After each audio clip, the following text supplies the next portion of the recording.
My dear friends,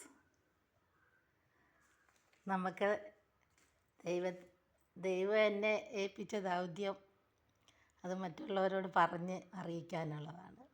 അപ്പം ഞാൻ ബൈബിളിൽ നിന്ന് എനിക്ക് ദൈവം വെളിപ്പെടുത്തി തന്ന ഓരോ കാര്യങ്ങളാണ്. ബൈബിളിലുണ്ട്, എല്ലാവർക്കും അറിയാം, എന്നാലും ഒന്നും കൂടെ ഞാൻ പറയാം.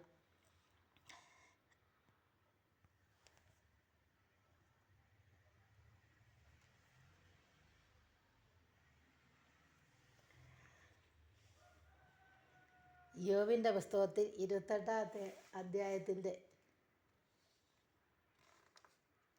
18-ാം വാക്യത്തിൽ, അല്ല, നീരൊഴുക്കുകളെ തടഞ്ഞു നിർത്തി ഗുപ്തമായത് വെളിച്ചത്ത് കൊണ്ടുവരുന്നു. അത് ദൈവം തൻ്റെ ദൂതന്മാർ മുഖാന്തരം എഴുതി വെച്ചതാണ്. അത് ചില മനുഷ്യർക്ക് വെളിപ്പെടുത്തി അവരത് ചെയ്യുന്നു. നീരൊഴുക്കുകളെ തടഞ്ഞു നിർത്തി ഗുപ്തമായത് വെളിച്ചത്ത് കൊണ്ടുവരുന്നു. അത് വലിയ ടാങ്കുകളും ഒക്കെ കെട്ടി അരുവികളിൽ നിന്ന് വെള്ളം ശേഖരിച്ച് അത് തടഞ്ഞു നിർത്തി അത് കറണ്ട് ഉൽപ്പാദിപ്പിക്കുന്നു. അത് നമുക്ക് വെളിച്ചമായിട്ടും ആ വെളിച്ചത്തിൽ നിന്ന് പല ഇതായിട്ട് നമ്മളത് ഉപയോഗിക്കുന്നു. അതാണ് പറഞ്ഞതിൻ്റെ. അതുപോലെ യോബൽ പ്രവാചകൻ്റെ പുസ്തകത്തിൽ പറയുന്നുണ്ട്, വെട്ടുകിളികൾ സൈന്യങ്ങൾക്ക് 1000 സൈന്യത്തിന് ഒരു വെട്ടുകിളി മതി. അതുപോലെ വെട്ടുകിളികൾ മുഖാന്തരം നമ്മളുടെ രാജ്യങ്ങൾ യുദ്ധം ഉണ്ടാകുമ്പോൾ അതിന് ഓരോരുത്തർ ഇതുണ്ടാക്കുന്നുണ്ട്. അതാണ് റോബർട്ടുകൾ. അതും ദൈവത്തിൻ്റെ വചനത്തിൽ നിന്ന് ഓരോരുത്തർക്ക് വെളിപ്പെടുത്തിയിട്ട് അവർ ചെയ്യുന്നതാണ്. അതുപോലെ വെളിപാട് പുസ്തകത്തിൽ 13-ാം അധ്യായത്തിൽ എഴുതിയിട്ടുണ്ട് 666 ആ സംഖ്യ. അതാണ് നമ്മുടെ ആധാറും തിരിച്ചറിയൽ കാർഡും അങ്ങനെയുള്ള അതിൽ വരുന്ന സീൽ, അതിൻ്റെ ഇതാണ്. അതിലൊരു മൃഗമുണ്ട്. അത് മൃഗം ഏതാണെന്നറിയാമോ? കുറുക്കൻ. ആ മൃഗം ഏതാണെന്ന് ആരും ഇതുവരെ പറഞ്ഞിട്ടില്ല. അത് കുറുക്കനാണ്, ഫോക്സ്. അതുപോലെ വെളിപാട് പുസ്തകത്തിൽ തന്നെ 22-ാം അധ്യായത്തിൽ 2-ാം വാക്യമുണ്ട്, നദിക്ക് ഇക്കരെ അക്കരെയുള്ളത് ഒരു വൃക്ഷമുണ്ട്. ഒരു വൃക്ഷമല്ല, ആ വൃക്ഷത്തിൽ നിന്ന് 5-10 വൃക്ഷങ്ങൾ പിന്നെ ഉണ്ട്, ഓറഞ്ച്, നാരങ്ങ അങ്ങനെയുള്ള. അത് നമ്മുടെ രോഗത്തിന്, കൊറോണ പോലുള്ള രോഗം ഇനി ഉണ്ടാകാനുമുണ്ട്, ഉണ്ടായിട്ടുമുണ്ട്. അതിനുപകരിക്കുന്നതാണ് ആ നാരങ്ങ ഇത് തിളപ്പിച്ച് അത് ഇഞ്ചി, പനികൂർക്ക അങ്ങനെയുള്ള എല്ലാം കൂടി ഇട്ട് തിളപ്പിച്ച് കുടിച്ചാൽ നമുക്ക് ചുമയും അങ്ങനെയുള്ള അസുഖങ്ങളൊക്കെ മാറും.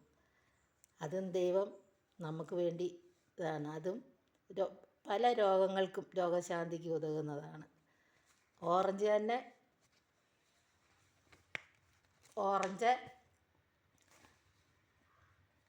ഓറഞ്ചിൽ തന്നെ പല കൂട്ടങ്ങളുണ്ടല്ലോ. മധുര നാരങ്ങ, ബംബ്ലൂസ്, അങ്ങനെ ഓരോ ഇതിൽ അത് ഓരോരോ മരുന്നുകൾ നമുക്ക് ദൈവം തന്നതാണ്. പക്ഷേ അതൊക്കെ ഒരു പൊരുൾ തിരിച്ചു തരാൻ അത് ദൈവം എനിക്ക് എൻ്റെ മനസ്സിൽ തോന്നിച്ച് തന്നതാണ്. അതിൽ ഞാൻ മരിച്ചിടത്തു നിന്ന് എന്നെ തിരിച്ചു കൊണ്ടുവന്നതാണ് ദൈവം. പാമ്പ് കടിച്ച് മരിച്ച എല്ലാവരും ഡോക്ടർമാരൊക്കെ തഴഞ്ഞെടുത്തു ദൈവം എനിക്ക് അത്ഭുതമായിട്ട് എൻ്റെ ജീവൻ കൊണ്ടു തന്നതാണ്. ലോകത്തെ സുവിശേഷം അറിയിക്കുക, പാവങ്ങളെ സഹായിക്കുക. അങ്ങനെയാണ് ഞാൻ ബൈബിളിലെ വാക്യങ്ങൾ ഇങ്ങനെ സുവിശേഷം ഓരോ ഇതിലിടുന്നത്. എൻ്റെ കൂട്ടുകാർക്കൊക്കെ ദേഷ്യമായിരിക്കും, എന്നാലും ഞാൻ അതിലിടുന്നത്. അഥവാ എന്തെങ്കിലും തെറ്റുണ്ടെങ്കിൽ എല്ലാവരും ക്ഷമിക്കുക.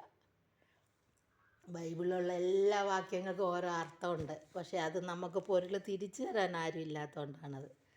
എല്ലാം ബൈബിളിലുണ്ട്. അതുപോലെ നമ്മുടെ തലമേലിൽ വാഹനങ്ങൾ ഓടിക്കും.